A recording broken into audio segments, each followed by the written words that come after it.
Hey everyone, welcome back to Be With the T.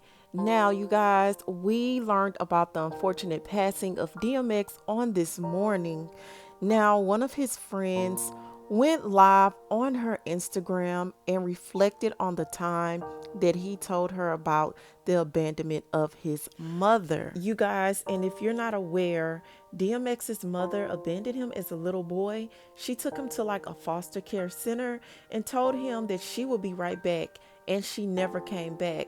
Now, this is the reason for the deep embedded hurt that DMX had, and in my personal opinion, this is why he turned to drugs, because of abandonment and lack of love in his life.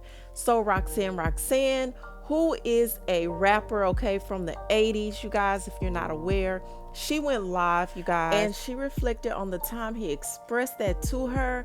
And at the same time, you guys, she went through the same thing he did. So it touched her very deep, you guys, and she got very emotional talking about this situation.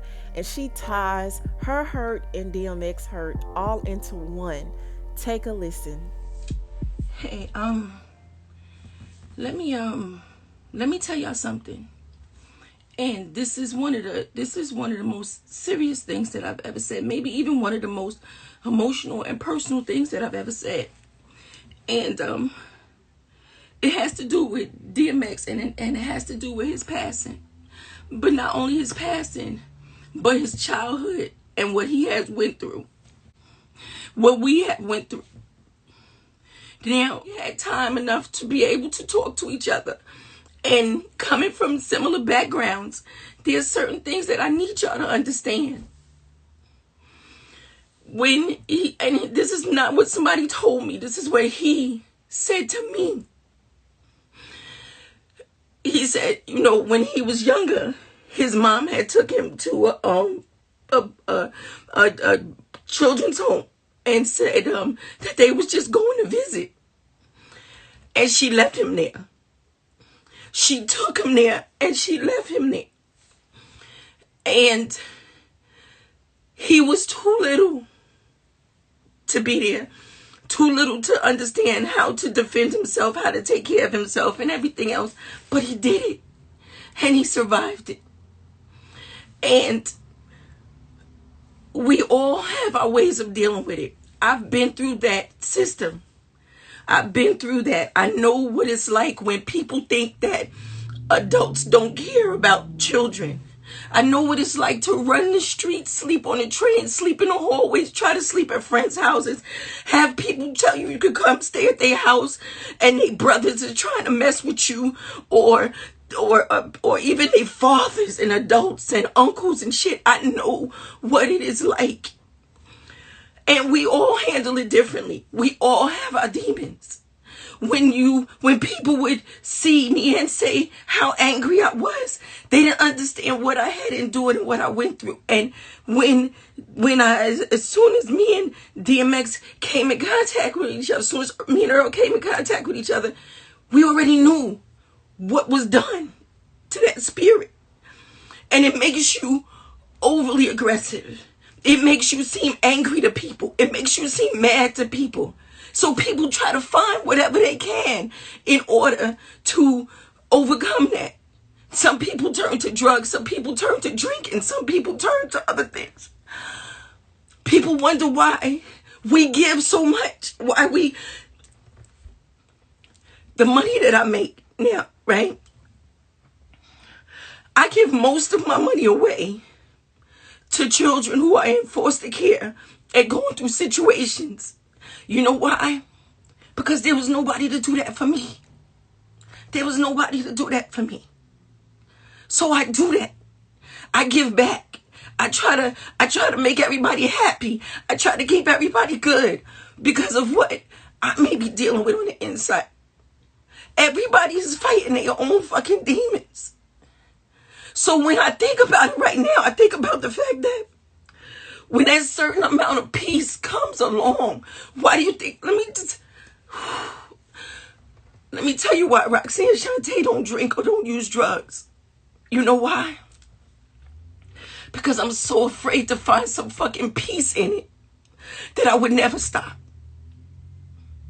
I'm so afraid to find some fucking peace in it. I still now fight with going to sleep.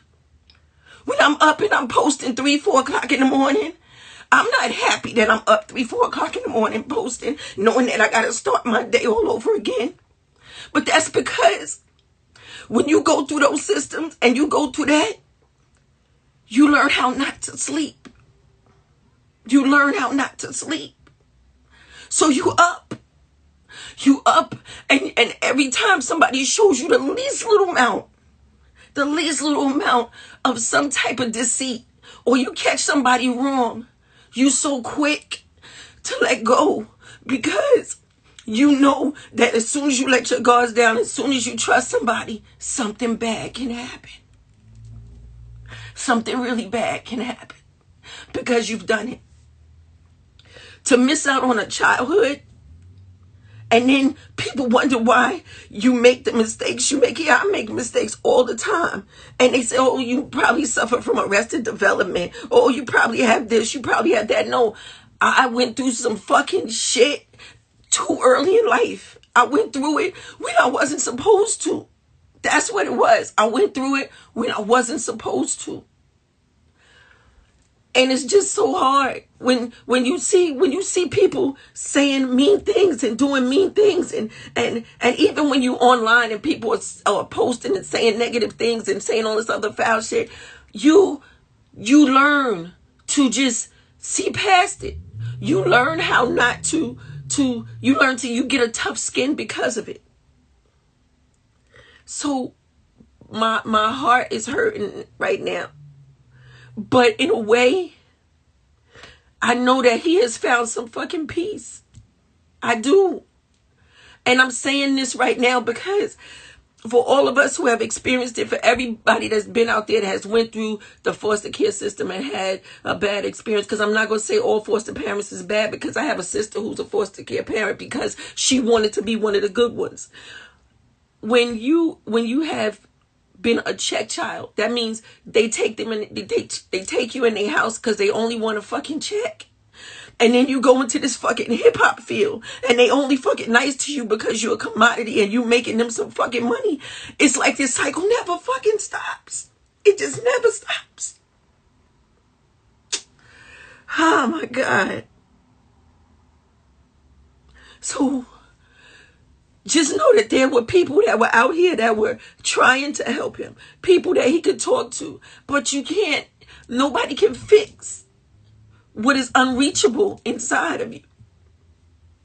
And it's just rough. And I just need to say that. So if you know a child and you see a child in foster care, or you see a child that's going through something, man, help them. Say something. Say something to their parents. Do something. Because you never know who that child is going to grow up to be. You never know who that child is going to grow up to touch. You never, ever know. You just don't know. And you just don't know. So I'm just saying, anybody that has been through it, I know it's hard, and I know that you're dealing with it, and I know you done seen enough social workers to save you a lifetime, but maybe there is some type of therapy you get. Sometimes it's not even about wanting to grow up and be rich and have money. That's not it. It's not wanting to grow up. It's about wanting to find some peace, some happiness, a family that is yours. That's what you really want. That's all you want. I took in kids because I wanted kids to feel happy. I wanted them to feel a place that they could go and be loved. And yeah, my mouth may be foul, but they know they would never be hurt. They know they would be fed. They knew I would share my last. That's all you want. That's all you want. That's all you want. So I needed to say that.